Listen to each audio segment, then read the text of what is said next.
పవన్ కళ్యాణ్ గారు డిప్యూటీ సీఎంగానే కాకుండా పంచాయతీరాజ్, గ్రామీణాభివృద్ధి, సైన్స్ అండ్ టెక్నాలజీ, అటవీ శాఖ మంత్రిగా కూడా బాధ్యతలు నిర్వహిస్తున్నారు. తన కేటాయించిన శాఖలను సమర్థవంతంగా నిర్వహిస్తున్నారని చెప్పుకోవచ్చు. ఫర్ ఎగ్జాంపుల్, అటవీ శాఖనే తీసుకుందాం. ఎర్రచందనం అక్రమ రవాణా కాకుండా టాస్క్ ఫోర్స్ ని ఏర్పాటు చేసి 24/7 మానిటరింగ్ చేస్తున్నారన్నమాట. లాస్ట్ మంత్ ఒకేసారి 8 చోట్ల సోదాలు చేసి సుమారు 100 కోట్ల పైన విలువ చేసే ఎర్రచందనాన్ని సీజ్ చేశారు. మంగళంపేట అటవీ భూములు ఆక్రమణకు గురి కాకుండా ప్రభుత్వ యంత్రాంగాన్ని మోహరించారు. అటవీ ఏనుగుల నుంచి ప్రజలను కాపాడేందుకు కుంకి ఏనుగులతోటి గస్తీ కాయిస్తున్నారు. ఏఐ టెక్నాలజీ వాడి వాటిని తరిమి కొట్టేందుకు సరికొత్త మార్గాలను అన్వేషిస్తున్నారు.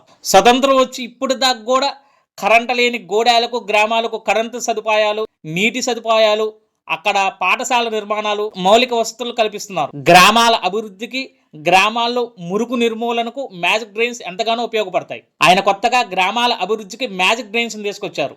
దుర్వాసన రాకుండా, దుర్గంధం రాకుండా ఒక మంచి పరిష్కారం అని చెప్పుకోవచ్చు. సాధారణంగా 1 కిలోమీటర్ మురికి కాలువ నిర్మాణానికి సుమారు 50 లక్షల రూపాయలు ఖర్చు అవుతుంటే 1 కిలోమీటర్ మ్యాజిక్ డ్రైన్ నిర్మాణానికి కేవలం 9 లక్షల రూపాయలు మాత్రమే ఖర్చు అవుతుంది. నిజంగా పవన్ కళ్యాణ్ గారు తనకు కేటాయించిన శాఖలను ఎంతో సమర్థవంతంగా నిర్వహిస్తున్నారు.